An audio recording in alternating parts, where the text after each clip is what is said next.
Sean bienvenidas a la clase de artística para segundo de bachillerato. El tema del día de hoy, el arte ecuatoriano. Cuando hablamos de arte ecuatoriano, pues nos referimos a muchísimas manifestaciones artísticas que vienen desde hace muchísimos años atrás. Sí, podemos empezar pues observando piezas de la decoración como las cerámicas precolombinas. Estas cerámicas hechas pues realizadas por los aborígenes autóctonos de, de nuestro país, ¿sí? Este hecho hace tantos años, ¿sí? Y con el uso de algunos materiales como el oro, como el cobre, el platino, ¿sí? Se puede observar en tres culturas, ¿sí? Muy marcadas, como es la cultura tolita, la cultura chorrera y la cultura valdivia, ¿sí? Hacían esculturas, cerámicas, eh, todo tipo de manifestaciones artísticas y hechas con estos materiales, con estas piedras preciosas, y se tiene vestigios de hace tantos años pues que ellos lo realizaban. Vamos a hablar un poquito sobre la llegada de los españoles y el cambio que produjeron en la cosmovisión de los pobladores autóctonos de nuestro país. Sí, quiere decir su cambio de ver el mundo, sí, cómo ver el mundo, especialmente en, en los cambios en el nuevo idioma que introdujeron, en los nuevos valores, en las nuevas costumbres, y también pues lo más esencial pues el ingreso o sobre todo la imposición de la religión católica, ¿sí? Ya que los antepasados pues no creían en religiones, ¿sí? Sino que ellos tenían otro tipo de deidades como el cielo, la tierra, el agua, ¿sí? El sol, la luna. Entonces los españoles llegaron con la religión católica y pues se puede decir que obligaron a los aborígenes pues a seguir a este Dios, ¿sí? Al Dios que todos los católicos ahora pues creemos.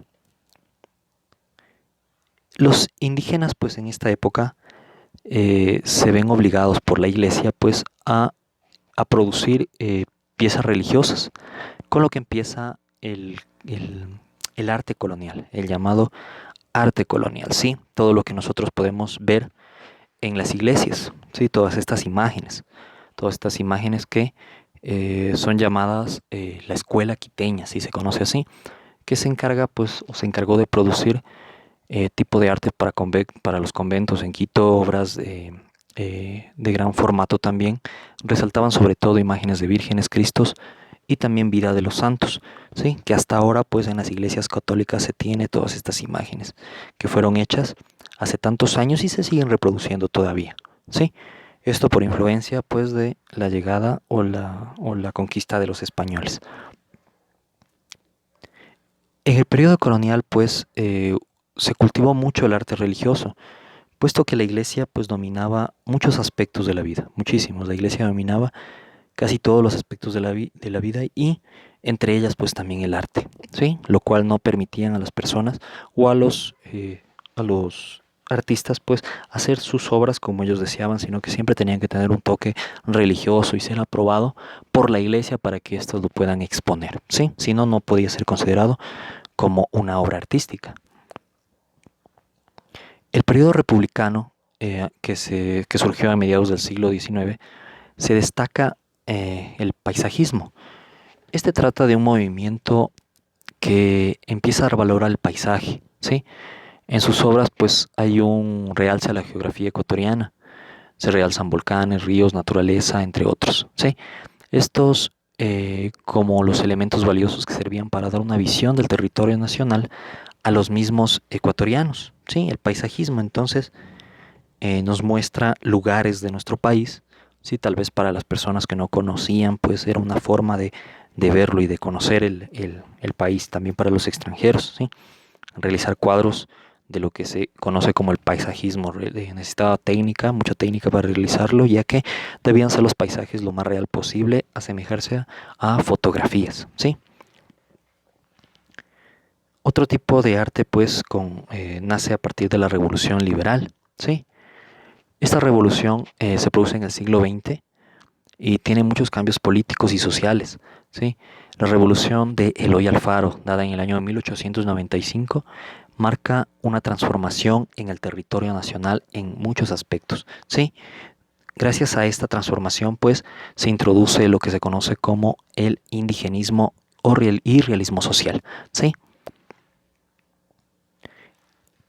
Esta liberación de Alfaro, pues, también introduce lo que se conoce como el laicismo, es decir, pues, que se separa ya la Iglesia de los asuntos del Estado, ¿sí? Como la educación, ¿sí? Entre uno de ellos, y también, pues, separa muchas cosas que la Iglesia, pues, imponía a la gente. Entonces eso se conoce como laicismo, ¿sí?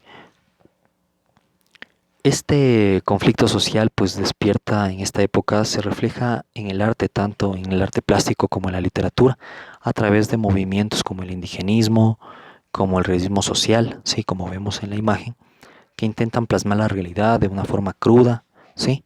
De una forma real, ¿sí? Aquí lo podemos observar, ¿sí? Una pequeña imagen de cómo se realizaba este tipo de artes y cómo era el realismo social. En este contexto, pues, del indigenismo, que es el arte que muestra la vida y las costumbres de los indígenas, ¿sí? Pues hay algunos artistas que destacan, como Camilo Egas, ¿sí?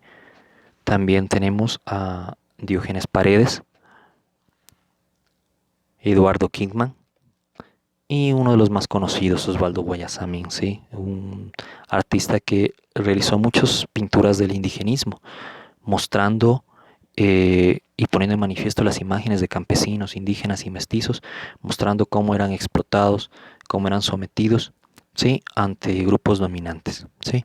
Aquí tenemos una de sus pinturas. Para seguir, pues vamos a hablar que en el año 1944, pues se consolida la formación de la Casa de la Cultura Ecuatoriana como una institución que realza el indigenismo y el realismo social, ¿sí? Una institución que servía para dar a conocer este tipo de obras y dar a conocer cómo era la vida antes de la llegada y antes de la colonización, ¿sí? Cómo era el maltrato que sufría nuestra gente, ¿sí? Y cómo se podía dar a conocer por medio del arte. En los años 60, pues, hubo un cambio en la introducción de nuevas técnicas y lenguajes en los artes plásticos a nivel internacional. Algunos exponentes del arte contemporáneo ecuatoriano, pues, son, este, por ejemplo, Enrique Tabara, ¿sí? Pintor guayaquileño. Este trabaja sobre la naturaleza y sobre el paisaje. Este marca mucho antecedente de su vida, ¿sí?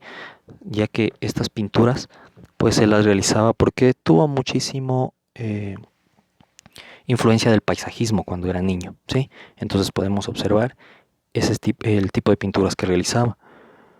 Humberto Moore, pintor, escultor y mularista esmeraldeño. Pues con un estilo junta las figuras geométricas y el uso de colores luminosos, ¿sí? Aquí vemos una pintura de este artista. Osvaldo Viteri, ¿sí? Este es un pintor y escultor ambateño. Destacó en sus obras, pues, el ensamblaje y el collage. Y Estuardo Maldonado, este muralista, pintor y escultor quiteño, que ha trabajado en el constructivismo, ¿sí? Fusionando la pintura, el arte precolombino y también la escultura, ¿sí? Esto para hablar un poquito sobre lo que es el arte ecuatoriano o cómo ha sido su evolución, ¿sí? Como tarea, por favor, de esta pequeña exposición, de este pequeño video, van a hacer un resumen en su cuaderno, ¿sí? En su cuaderno, en una hojita donde ustedes deseen. Le van a tomar una fotografía a su resumen y me van a enviar a la plataforma, por favor, hasta la hora y fecha indicadas. Les agradezco su atención, espero se encuentren bien, Dios les bendiga y de todo corazón pues espero que nos podamos ver pronto. Muchas gracias.